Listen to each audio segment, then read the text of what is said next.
We now live in a society where many citizens have lost the value of respect and politeness. Time was when citizens, young people especially, worked assiduously to outdo one another in the display of the virtues of kindness, thoughtfulness, and consideration. Younger people gave up their seats for the elderly and others able to stand. People looked out for neighbors, and citizens knew how to conduct themselves in public and private spaces. Times are changing. Clearly, the question, however, remains if these changes are for the good and service of society. On the public space, for example, especially the social media, there's a total disregard and disrespect for authority. Exalted offices in the land are caricatured. People come late to an event and still feel entitled to barge their way to their favorite front seat. The list goes on. Without a doubt, there is an urgent need to restore the culture of social etiquette, where there is respect, consideration, and regards for all. On Bridges today, we shall examine the topic promoting social etiquette for national development.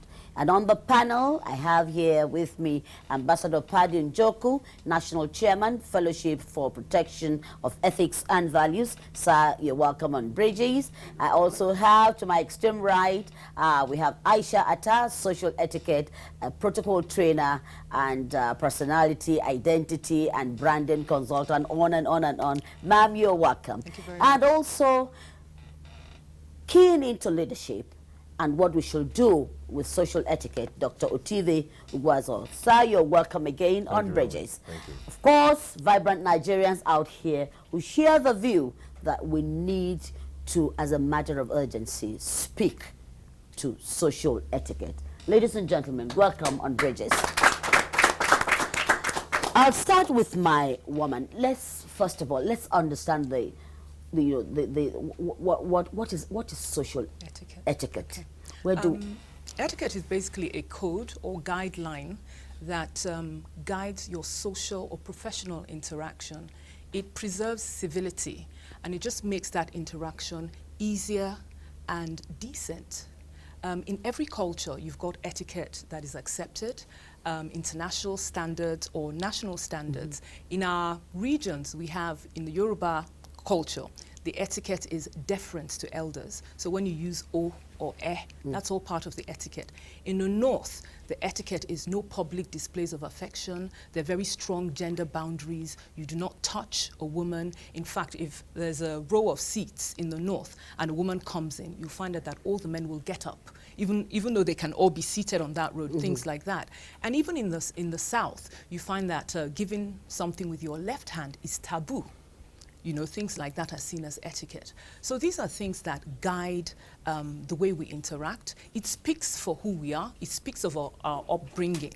And I think it just sets you apart. It distinguishes you from the norm. I have to say it saddens me because I grew up in a Nigeria where the values that you learnt at home were reinforced in school and the society at large. But now it seems like it's a free-for-all. In other cultures, I've observed that the higher in society you were, the more the onus on you to be a leader or to set the standards was upon you. But I noticed that in Nigeria, it seems it entitles you to be obnoxious, to be rude, to be discourteous. And that breaks my heart. You go into an office, the security men are there before you. And you insist that because you're the madam or the oga, they have to greet you first. Sometimes we greet people and we don't even look them in the face. We just greet them anyhow. The first point of interaction in etiquette is greeting. So how do we greet? When do you kneel? When do you bow? When do you curtsy? When do you shake hands?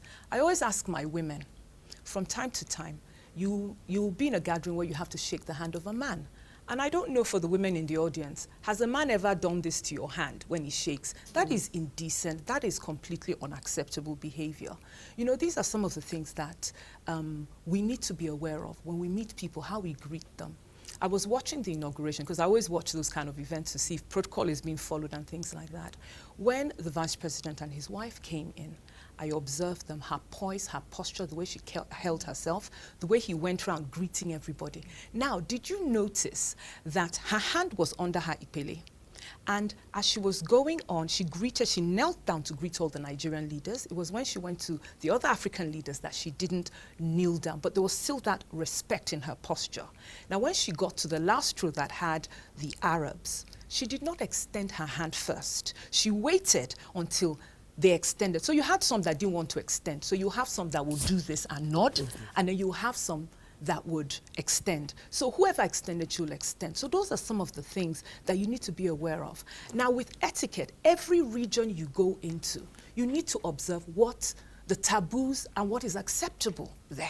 Or else you would end up offending somebody. You would end up leaving a bad impression of you or your nation. So those are some of the things about etiquette that I just want to throw out there. Well, you did say that some of this is eroding us and is breaking your heart. Yeah. Are you seeing that? Let's hear from the perspective of one who trains leaders.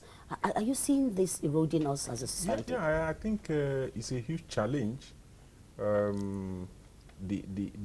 What you see, like she mentioned correctly, leaders are supposed to demonstrate higher levels.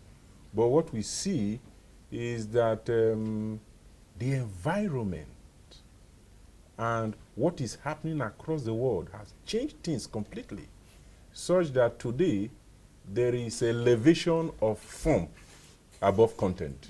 Mm-hmm. Now, you find out that even the concept which we have all accepted today as the best concept, democracy, there are etiquettes surrounding it. Yeah. That is why you see that in the developed democracies, once you come out that you want to run for an office, you become a public figure, the first thing is that they will begin to investigate you. You all remember what happened recently in the United Kingdom, you know, when somebody came out, wanted to be Labour Party leader, and people started investigating. What did they find out? That he was going to clubs. So, and when he just noticed this, he withdrew. But here, you will see political leaders, we go to state function with girlfriend. With girlfriend. And proudly introduce her to other people. So there is a destruction of social values. So here you will see that politicians will want the perquisites of office, yet the etiquettes that follow it, they will not want to abide by it. If you come, so you see people publicly, people will be saying, you see political leaders struggling women. In other climes, people even have children, you know, while in office. Nobody talks about it. His office is normal. So these are the issues, and that's why we need to go back to the basics. Back to the basics from the family upbringing. And I think that for the young people, the greatest challenge is that we are living in technological age. So the interaction that you used to have, you know, when we're in the village, in the evening you sit down and begin to play, begin to tell stories, begin to listen to stories, and all of those things. But today, from morning till night, the only interaction between young people is with inanimate objects, with television, with computers, with you know, earphones, and so the interpersonal relationship is gone. So young people today, they don't know how to talk to people. Because, you know, practice makes perfect. Yes. And I think that is why every parent must make conscious effort. Even today, you know, people, all those birthday parties, they are decreasing, you know. Where children will go and have interaction. So you see children, they just come from the house, go to the school, from school to lesson, from lesson to television, from television to bed, and that so the level of interaction, the learning that people need to get is completely missing. You know. So how does this impact on us as a people? It's very frightening because this is a society in crisis. Social etiquettes are unwritten social norms of behavior. In France, for example, there are so many things you don't read about, but you don't do them. Once you want to attempt, they say, ça se fait pas, ça se fait pas. That is not done. In England, they'll tell you, it's not done, it's not done. So that is how you grow up. And of course, you don't dream of a president or a very high public figure who does not know social etiquette. But even if there is what we call a faux pas, a malapropism, the first thing they will tell you that il est très mal élevé. This person is badly brought up. They won't tell you that he didn't go to school, but he is badly brought up. And that brings us now back to our own society. How are we bringing our children up to be able to assume the leadership of this country when we are gone? Normally, a leader should be groomed. And everybody is a leader. Because in the morning you wake up, you lead your body. Self-leadership. Yes. To perform all the functions you should perform in a day. So, how prepared are we? We now have a situation where somebody jumps out of Zambisa forest and now becomes His Excellency the governor, or His Excellency the this or that, without the proper grooming. My colleagues have talked about how our society, the traditional society, brought people up so that you knew what to do and what not to do. Our taboos are not written, but we know that they are taboos. There are things you don't even imagine. But something shocked me last night. I was watching the television and they talked of a large group of youths who defected from one party to the other in Bayelsa State. And what they did to show that they have defected was to tear their cards, their membership cards of the previous party, which they imitated from somewhere. And that is why leaders should be very, very conscious, because they are supposed to be role models. As Otive was saying, our people say that every dog eats excreta, but it's the one that finishes eating and leaves some bit on its mouth that they say this dog. So when you are a leader, there are certain things you are not supposed to do in public, because once you do them, the young ones imitate. And of course, we know that our children today don't even know, they don't have role models. They don't have relatives. Their relatives are Tom and Jerry. And they don't know that these Toms and Jerrys are not living human beings. So they go and emulate what Tom and Jerry do. I'll just take it from, because we need to go on break now, but the issue now is that here we are crying in our hearts, as it were, because we have things that makes us a people eroding us before our very eyes. You see an Indian, you know this is an Indian. The way the Indian cuts is, what the Indian is wearing. You see a Japanese, you can differentiate. But what makes you that distinct, peculiar, respected Nigerian? What is it that we've lost in our social etiquette that you've all pointed out here, that we need to, as a matter of urgency, particularly to parents out there, that we need as a matter of, to wake up and put into action? We'll be back in a moment. You're watching Bridges.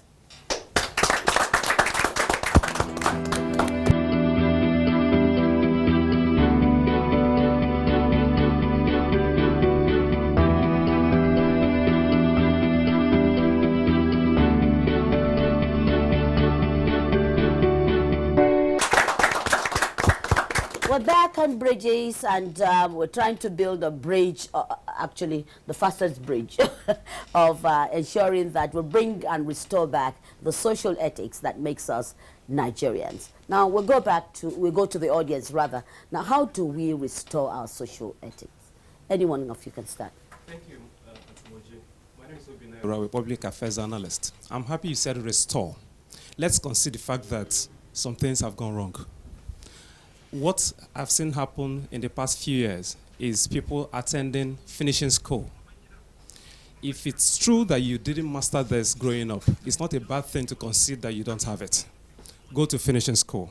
And coming back to our foundations, is it possible that we go back in time and look at what was taught in school? My father told me, called civics. I didn't even meet it. We met some other things during our time. But can we go back to the curriculum? Like we have introduced entrepreneurship in the curriculum. Can we introduce civics back again? Can we introduce etiquette back again? Yes. Can we come back with our cultural values back again? Absolutely. If we're able to do that, then it's also possible that we recreate and restore the system. Yes. Once we introduce this, it's possible we can make progress. Thank you. Thank you. What? My name is Folu Duke. I think one area we have to address is the issue of our comedians laughing at maybe lame people or people that stammer, and they make them the butt of public jokes. I think it's just in very bad taste to do that, because they didn't make themselves that way. You are now even further degrading them. I think it's wrong. It should go out of our comedy life. Besides, we make Nigeria the butt of jokes of, we're not the worst set of Africans. As a matter of fact, we are very dynamic, hard-working, intelligent people. The comedians should not make us the butt of jokes for South Africans or any other group of Africans who want to poke fun at Nigerians now, because that is wrong. We should hold ourselves very seriously. We should hold our leadership role in Africa very seriously. It's a God-given thing, and it's something we developed over the years. It should not be thrown away because people want to make a few naira or whatever in the name of making fun of the country, or making Nigeria as a people and as a country the butt of people's jokes. And then our leaders should please, as a matter of importance, not come late to functions. And where they do, it has become the trend for them not to offer an apology. Even when an international former head of state was in the audience, he did not get an apology for a former leader coming 2 to 3 hours late for a function. I think that is wrong. It's totally in bad taste. Thank you. Yes, absolutely.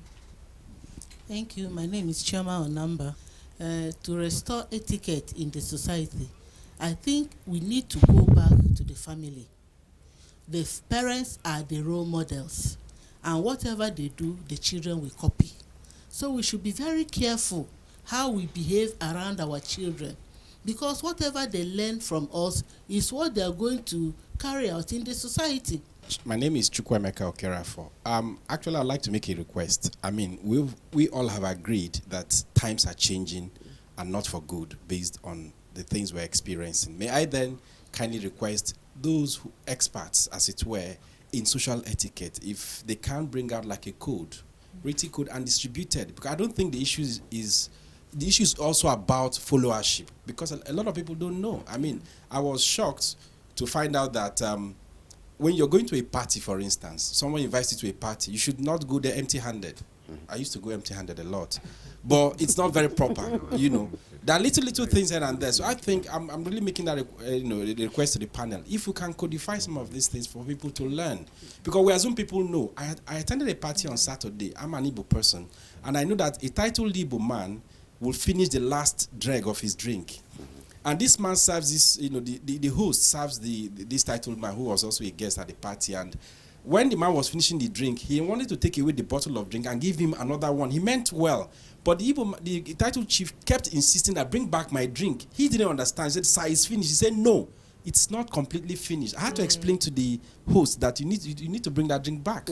And I explained to him, and I went to apologize. Little things, but sometimes we offend without knowing it. Absolutely, yes. My name is Charity Anaja, and I want to say that much of this lies on leadership by example, as good parents, as good leaders. We need to set good examples. It is bad for us to think that it is a Niger thing or a Nigerian thing to live in anarchy. We beat traffic lights when our children are in the car. When we're in front of the TV, we call our leaders monkeys, and they'll say it outside because they are not sensitive enough to understand their environment. We go somewhere late and we shift the time. We go on social media and say all sorts of things. People are there watching. So let us live with that consciousness that we are change agents and we need to set examples that others will follow. Thank you. My name is Shay Falayan. The aspect I want to point out is the role of media in promoting our social ethics. I think the media in Nigeria are failed in some part of promoting ethics in Nigeria, because we should, the way all these people portray themselves, that's what some of our children copy and display outside. So if these people could be role models, our broadcasters, our entertainers, if they could be role models, then people have a good path to follow. Media, we sure have a big role to play here. Thank you. Coming from the Nigerian youth. Zubairu Jide Atta, I would like to create a distinction between ethics and etiquette. They're two totally different things. From the definitions we've gotten, etiquette is the ways of behavior, respect for each other, understanding where each other is coming from so that you can now interact in a much more civil manner between each other. And then the ethics are the guidelines, the formative rules and regulations that, determine society and all that. In this instance, I would like to just talk about our dressing mode. I've noticed amongst women that they wear dinner gowns to the office. Sometimes on the streets they are wearing ballroom gowns, and it's because we learned that from television, from our fashion shows. And men will wear ties without socks.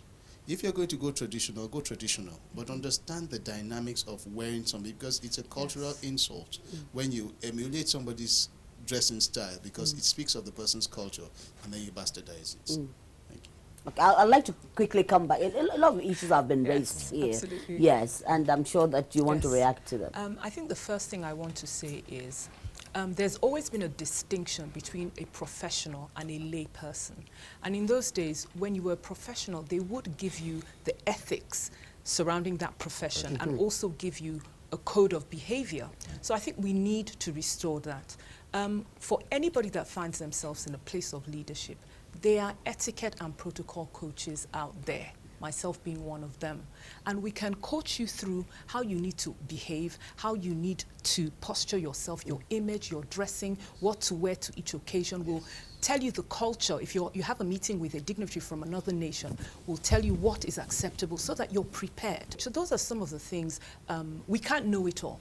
Every culture has intricate rules, and like my colleague said, they're unwritten. But you have experts who can tell you what they are, so you don't make a fool of yourself.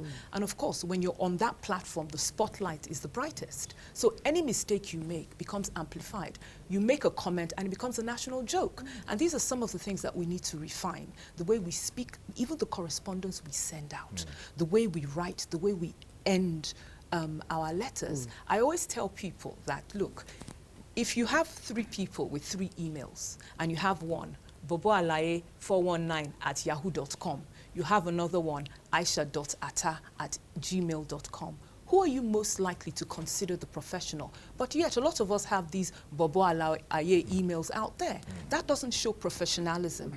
And a lot of times that makes an appearance before you. So your email, your text makes an appearance before you. Greeting. How was your night is not a greeting. If you translate that to your local dialect, how does it sound? You won't say it in Yoruba or Igbo or Hausa. So these are some of the things we need to learn again. The way we make engagement and we sustain it. Okay. Thank you. 1 second each. Yeah, I think that a lot of issues have been raised. There's a line between ethics and etiquette, but one influences the other. Yes. And I think that in this era of change, there is the need to focus on social reorientation. That is the challenge we have in this country. We think that things will just fall in place. No. We have to this new regime must look at every issue and formulate a policy for dealing with it, put programs in place, put activities in place, and possibly sanctions and rewards. Yes, Ambassador Joko. Yeah, first of all, there is change now, but we can't effect change if we are changing only the container and not the content. Secondly, we have to tell everybody, our children and ourselves, that bending down to greet somebody does not make you a shorter person.